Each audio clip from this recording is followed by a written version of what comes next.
consumers can now say the word bong, and hemp-derived edibles are everywhere. But a new bill passed by the House could soon shake things up. Some breaking news up on Beacon Hill. House lawmakers just approved a bill that would make significant changes to the state's marijuana industry, including going after products that currently skirt regulations. Yeah, the bill proposes a ban on intoxicating hemp products like hemp-based beverages that are not registered with or regulated by the state. It would also restructure the embattled Cannabis Control Commission, reducing the number of commissioners and giving the governor the sole power to appoint them.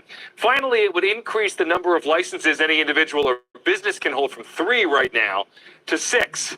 The bill still needs approval from the Senate and be signed by the governor. So this is something that'll be really interesting to see how it progresses, and especially if the governor actually signs this into law. But what this bill is aiming to do is ban a lot of those hemp products that are not registered with the state. Now, what is pretty interesting is that this bill will also reduce the number of cannabis control members that are on that board, which may be a good thing. Less cooks in the kitchen, less problems to arise. But it'll also double the amount of licenses that any business can hold from 3 to 6. So that may be a good thing. Now, if you're over in Massachusetts, things are probably pretty good, especially when it comes to home grows. I got some homies out there who are growing some absolute fire, but this is nothing new, because back in 2016, the provisions for home use and cultivation actually went into effect on December 15th. And since then, home grows have been exploding. Have a look at this clip from just 2 years after they legalized.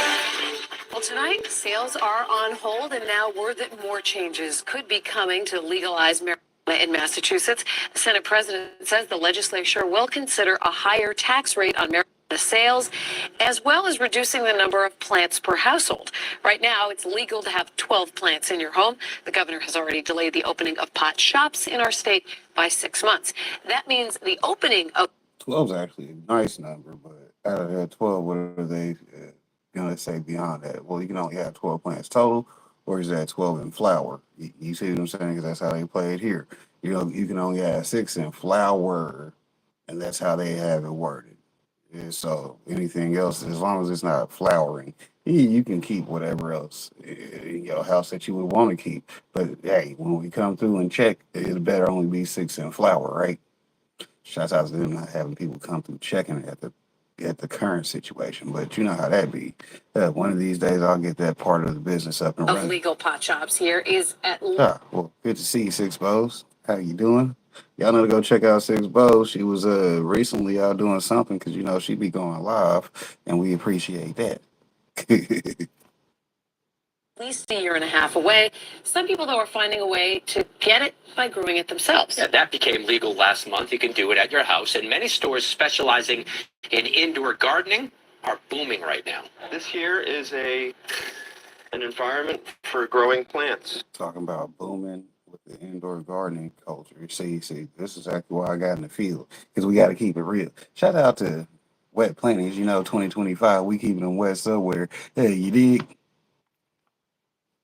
Sales of these indoor greenhouses are brisk at Harvest Moon Hydroponics in Foxborough, and they'll fit almost everywhere. Basements, bedrooms, large walk-in closets. Aaron Vogue owns the 11-year-old business. The lights, climate-controlling fans, potting soil, and fertilizer are staples for indoor growers. From vegetables to orchids, ornamentals. When the new recreational marijuana law allowing individuals to grow plants went into effect, Aaron's business got its own boost. I would say at least a 20% jump the first day and hasn't abated. Certainly people were growing pot before it was legal, but now Vogue says he's seeing more customers and a wider age range of people who want to grow their own. Now people can have adult conversations about an adult thing.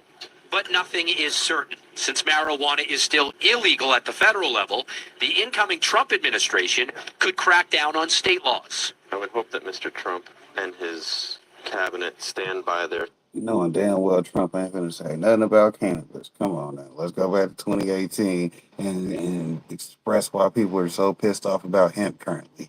Because hemp is currently with the cannabis is supposed to be structured as. But guess what? Since they still can say that cannabis is illegal, but hemp isn't. Yeah, that gives people something to argue about. I mean, just shut the fuck up. Look at the hemp laws or follow cannabis laws. Either way, but then you got to remember, hey, it's left up to the states. And if the state you in talking some bullshit, guess what? We got you right